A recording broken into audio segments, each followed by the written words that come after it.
le fait de quitter quand je quitte la radio, j'ai plus rien à faire dans ce pays. C'est-à-dire qu'à chaque fois que j'étais entre deux radios, je devais être en France. C'est un pays que je ne connais pas encore, que j'apprends à connaître petit à petit, mais vraiment petit à petit. Mais je ne suis pas véritablement intégré. Je suis un Marocain de France, mais je me sens très français.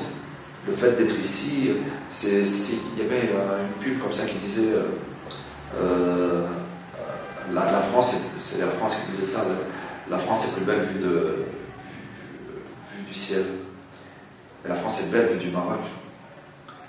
Le X, c'est que, à mon dernier retour au bled, hein, en France, je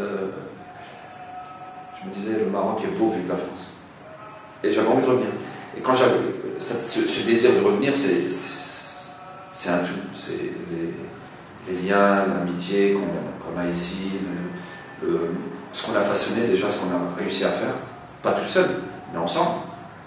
Ce qu'on a tous réussi à faire, que ce soit nous, les Marocains de l'étranger, ou les amis que j'ai qui pensent qu'on a une véritable place ici, un véritable rôle à jouer dans notre société. Et les associations. Moi, je suis un militant associatif. Je l'ai toujours été.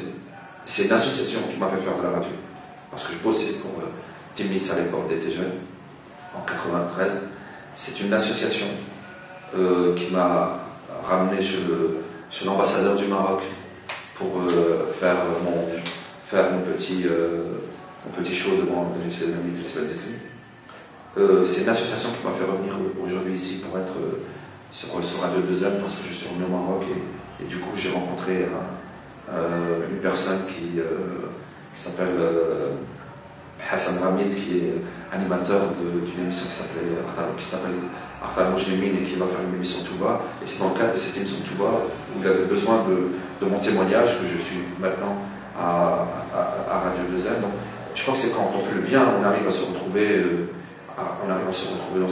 dans ce pays. Et moi, ça me va.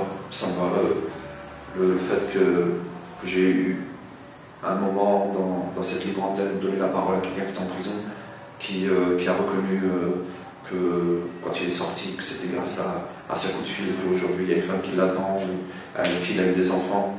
Et c'est le témoignage que m'a demandé Hassan Ramid qui m'a permis d'avoir des contacts avec la radio de nouveau et de revenir à Radio 2M. Moi j'en suis fier, je suis fier de ce parcours. Et les hauts et les bas, il en faut. Il en faut vraiment pour bien déguster ou goûter au goût qu'a ce pays, parce que je pense que c'est la vie, hein, c'est l'expérience qu'on peut avoir, qu'elle soit professionnelle ou affective, elle est toujours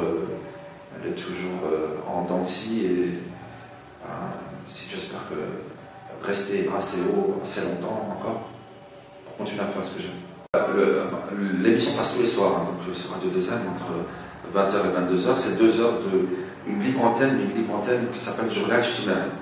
C'est-à-dire qu'on prend des dossiers, des dossiers qu'on ne traite pas ailleurs, mais on va les traiter sous forme radiophonique.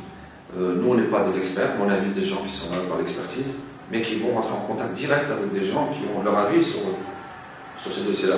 Ça peut être sur les asiles de fous, comme ça peut être sur la nutrition. Alors nous, on ne veut pas être des donneurs de leçons, et donc Hassan Ramid est un débatteur assez acharné, donc dès qu'il a un invité, il essaie de le prendre sous tous les angles. Et moi, ça me va très bien dans mon côté un petit peu fanfaron, grande gueule, bouffon. J'ai toujours aimé ce rôle de bouffon. Et je pense que je le suis. Et même quand on traite de choses dramatiques en radio, en règle générale, il faut savoir calmer. Je le dis pas. Moi, je me dis déjà moi, mais je le dis juste aux autres animateurs. Quand vous voulez faire les libres antennes, le côté dramaturgie ne sert pas toujours. Il y a un côté dramatique. La personne qui vient, qui vous appelle, qui a un souci, il faut qu'elle sente qu'il y a de la compassion. Il faut qu'elle sente qu'il y a de l'empathie. Et pas uniquement un numéro X ou Y dans une grille des programmes. C'est juste ce que je peux dire. Et moi, je fais ça dans ma vie. Je fais ça à l'antenne, mais alhamdoulilah, je suis pas mécontent de ça.